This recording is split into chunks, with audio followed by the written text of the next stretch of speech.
Loss or hair fall, এই দুটোর মধ্যে কি তফাৎ আছে সেটা ডিসকাস করব। একটা হেয়ারটা একটা লাইফ সাইকেলে যায়, যখন এর লাইফ সাইকেল স্প্যান শেষ হয়ে যাবে তখন হেয়ার নিজে নিজে শেড করতে থাকবে।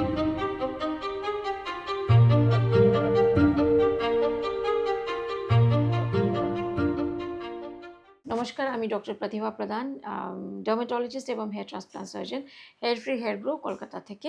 আজকে আপনার সাথে আমি hair loss or hair fall, এই দুটোর মধ্যে কি তফাৎ আছে সেটা ডিসকাস করব। অনেক লোক আমি দেখি যখন এক্সেসিভ হেয়ার শেডিং হয়, মানে এক্সেসিভ হেয়ার ফল হয়, সেটাকে উনি ভাবে যে উনি বল্ড হয়ে যাবে।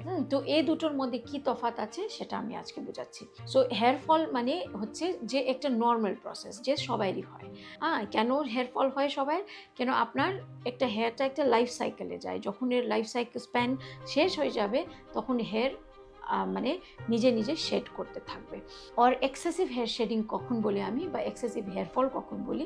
যখন আপনার 50 থেকে 100 চুল আপনার প্রত্যেক দিন পড়তে থাকবে, বা আপনার যখন চান করবেন, শ্যাম্পু করবেন, তাহলে বাথরুমের ড্রেনসগুলো ব্লক হয়ে যায়, বা আপনার আগে কয়েকটা মাস আগে অতটা চুল উঠতো না, কিন্তু এখন খুব বেশি, আগের তুলনায় খুব বেশি চুল উঠছে, তখন আমি বলি এক্সেসিভ হেয়ার ফল বা বেশি হেয়ার ফল। এই যখন হয়, এই হেয়ার ফল যখন হয় তখন ইউনিফর্মলি হয়। আমার ইউনিফর্ম মানে হচ্ছে আপনার পুরো স্ক্যাল্প থেকেই চুল পড়বে, সামনে, মাঝখানে, সাইডের সব দিক থেকে একই সমান চুল পড়বে। আর এটার কারণটা হয় আপনার হতে পারে স্ট্রেসের জন্য, এক্সেসিভ মেন্টাল স্ট্রেসের জন্য হতে পারে। দ্বিতীয় হতে পারে আপনার ভিটামিনের অভাবে, শরীরে যদি আপনার খুব ভালো করে খাবার দাবার খাচ্ছেন না, বা ক্র্যাশ ডায়েটিং করছেন, এটার জন্য আপনার ভিটামিনের অভাবের জন্য হেয়ার ফল হতে পারে। বা হতে পারে আপনার সিজনাল, রেনি সিজন বা মনসুন সিজনে অনেক পেশেন্ট লোকের একটু বেশি চুল উঠতে পারবে। কিন্তু এই চুল এক্সেসিভ হেয়ার ফল যা হয়, যদি আপনি হাত দিয়ে গুচ্ছা, অনেক লোক বলবেন যে হাত দিয়ে গুচ্ছা গুচ্ছা হাতে চলে আসবে, চিরুনি দিতেও ভয় পায়। এ যতটাই হেয়ার ফল হোক, এটা ওষুধের মাধ্যম একে ঠিক করা যায়। যদি আপনি ভিটামিনের অভাব আছে সেটা আমরা ঠিক করতে পারি।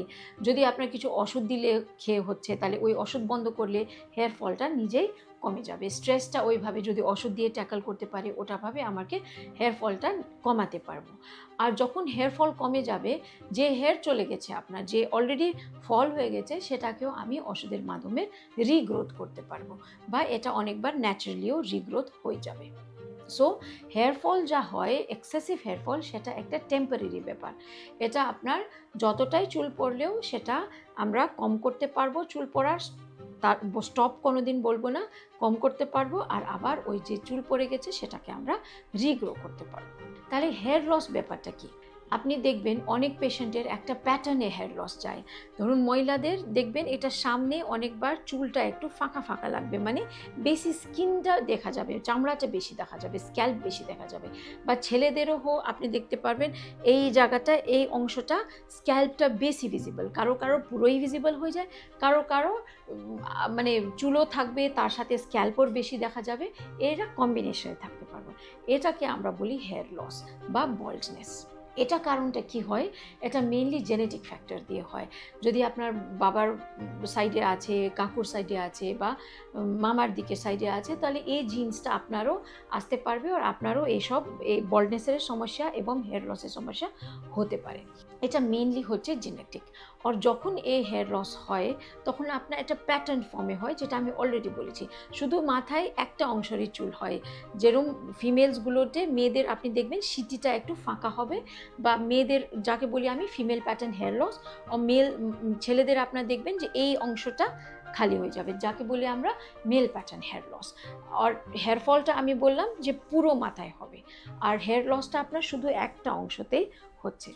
আর হেয়ার লস যখন হয়ে যাবে, যখন বল্ডিং হয়ে যাবে, যখন আপনার স্কিন দেখতে শুরু হয়ে যাবে, সে চুলটা আমরা ওষুধের মাধ্যমে কিন্তু ফেরত গজাতে পারবো না। আমরা এই যে বল্ডিং প্রসেসকে, এটাকে আমরা একটু স্লো ডাউন করতে পারবো with minoxidil, steroid, PRP, multivitamins, এসব দিয়ে আমরা এই প্রসেসকে স্লো ডাউন করতে পারবো। কিন্তু যেখানে অলরেডি হেয়ার লস হয়ে গেছে, যেখানে বল্ডিং ব্যাপারটা এসে গেছে, স্ক্যাল্প শো করছে, সেখানে আমি কিন্তু ওষুধের মাধ্যমে এটা আমি ফেরত করার সম্ভব হয় না। তো এই ব্যাপারটা, হেয়ার লসটা পার্মানেন্ট হয়ে যায়। তো যখন পার্মানেন্ট হয়ে যায়, তার মধ্যে আমাকে শুধু একটা আমার পথ থাকে, সেটা হচ্ছে হেয়ার ট্রান্সপ্লান্ট। Thank you.